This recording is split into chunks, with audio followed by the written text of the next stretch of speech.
அன்பானவர்களை நிச்சயம் நல்லதே விரும்பும் முருகானந்தன். இப்போது நீங்கள் பார்த்துட்ருக்கிறது என்னுடைய வீட்டினுடைய முகப்பில் ஈஷனுடைய வரவேற்பு உங்களுக்கு இருக்கும். வருக வருக அப்படின்னு சொல்லி எல்லோரும் ஈஸ்வரியெல்லாம் நாங்கள் வரவேற்கிறோம். அப்புறம் இந்த விறகு நான் இயற்கை வழி தான் சமைக்கிறேன். இயற்கை வழி சமையல் எல்லாமே இயற்கை. என்னிடத்துல மிக்சி கிடையாது, கிரைண்டர் கிடையாது, கேஸ் அடுப்பு கிடையாது. நோ செயற்கைக்கு இடமில்லை எங்கிட்ட. அப்போது வீடு முழுக்க சிவன் அங்கே இருக்கிற மாதிரி, சிவனுக்கு பிரியமானது இங்கே இருக்குது.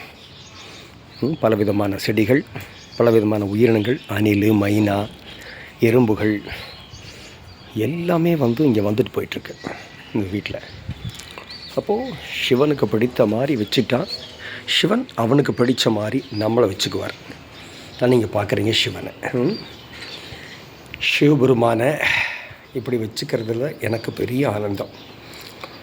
அவரை நான் எவ்வளோ தூரம் சந்தோஷப்படுத்துகிறனோ அவ்வளவு தூரம் கஷ்டப்பட்டு சந்தோஷப்படுத்திடுறேன். கீழெல்லாம் பாருங்கள், சாணி போட்டு தான் மெழுகியிருக்கேன். அவருக்கு தேவையான எல்லாம் இங்கே இருக்குது. அவர் நாத பிரம்மம். அவருக்கு தேவையான பாருங்கள் ஹார்மோனிய போட்டி இருக்குது, அவருக்கு தேவையான தாளம் இருக்குது, உடுக்கை இருக்குது, அவருக்கு தேவையான வில்வம் இருக்குது, அவருக்கு தேவையான எல்லாமே இங்கே இருக்குது. இப்போ அவர் எப்படி என்னை விட்டுட்டு போக முடியும்?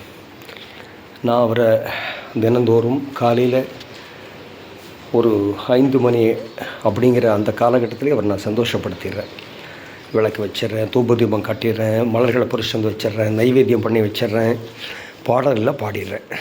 அப்போது இந்த ஈசன் எனக்கு அடிமை, நான் ஈசன் அடிமை, ஈசன் எனக்கு அடிமை. ரொட்டேரியன் நல்லதே விரும்பும் முருகானந்தன்.